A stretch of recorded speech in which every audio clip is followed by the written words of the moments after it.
আসসালামু আলাইকুম। ছবি রান্নাঘরে আপনাদের সবাইকে স্বাগত। আজকে আমি মটরশুঁটি সংরক্ষণ করার পদ্ধতি আপনাদের সঙ্গে শেয়ার করব। এখন বাজারে মটরশুঁটি খুবই সস্তা পাওয়া যাচ্ছে বন্ধুরা। আর এই সময় মটরশুঁটি বেশি করে কিনে তারপর সংরক্ষণ করে রেখে দিলে সারা বছর আপনি যে কোনো রেসিপি বানাতে পারেন। আমি এখানে মটরশুঁটি সংরক্ষণ করার জন্য 2 কেজি মটরশুঁটি নিয়েছি। আর মটরশুঁটি থেকে মটরের এই দানাগুলো ঠিক এইভাবে বের করে নিচ্ছি। আমার চ্যানেলে যদি প্রথম এসে থাকেন বন্ধুরা, তাহলে আপনাদের কাছে একটাই অনুরোধ, আমার চ্যানেলটিকে সাবস্ক্রাইব করে ভিডিওটিতে লাইক দিয়ে ভিডিওটা কন্টিনিউ করুন প্লিজ বন্ধুরা। ভিডিও ঢুকে কেউ বেরিয়ে যাবেন না, ফুল ওয়াচ করে দেবেন।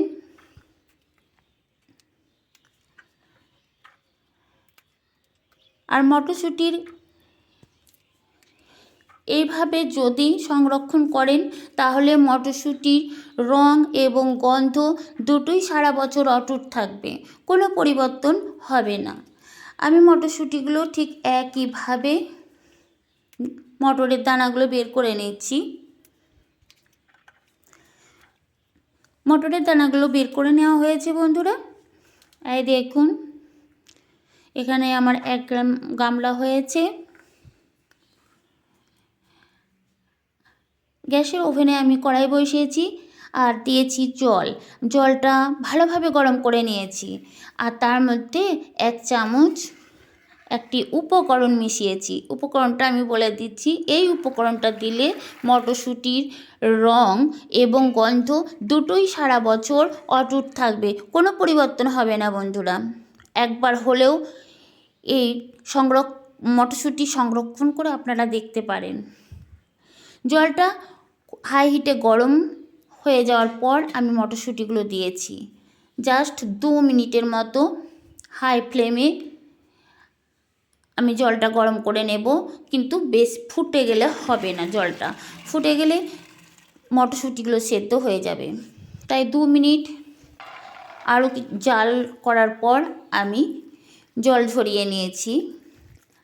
আর সঙ্গে সঙ্গে একটা অন্য পাত্রে মটরশুঁটিগুলো দিয়ে ফ্রিজের ঠান্ডা বরফ জল দিয়েছি বন্ধুরা।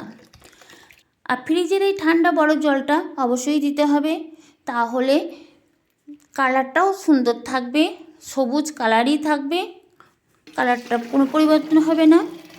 আর মটরশুঁটিটা দেখতে হবে যাতে নরম না হয়ে যায়। মটরশুঁটিগুলো কিন্তু কাঁচা আছে, পুরোপুরি সেদ্ধ হয় নাই। এখন আমি জল ঝরিয়ে একটা সুতোর কাপড়ের ওপরে এইভাবে ছড়িয়ে দিচ্ছি, যাতে মটরশুঁটির গায়ে কোনো জল না থাকে।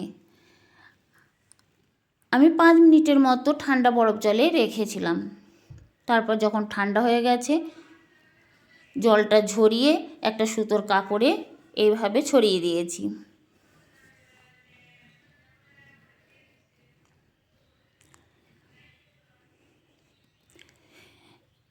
জলটা ঝরানো,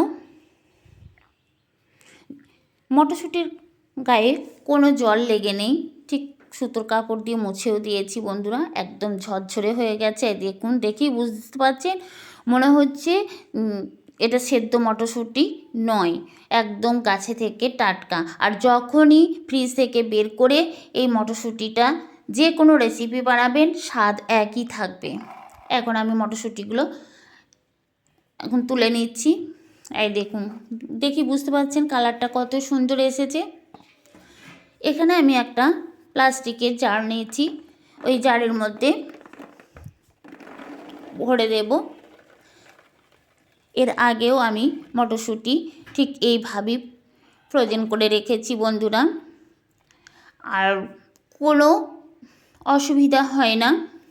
আর মটরশুঁটির মধ্যে আমি যে জলের মধ্যে 1 চামচ চিনি দিয়েছি, সরি বন্ধুরা বলতে দেরিও হয়ে গেছে, আমি 1 চামচ চিনি দিয়েছি। চিনি দেওয়ার জন্য মটরশুঁটির কালার এবং গন্ধ দুটোই অটুট থাকবে। এখন এটা আমি ডিপ ফ্রিজের মধ্যে রেখে দেব। আর দেখুন কেমন হয়েছে আমার মটরশুঁটি সংরক্ষণ করার পদ্ধতি। ভালো লাগলে লাইক, কমেন্ট, শেয়ার করবেন, চ্যানেলটা সাবস্ক্রাইব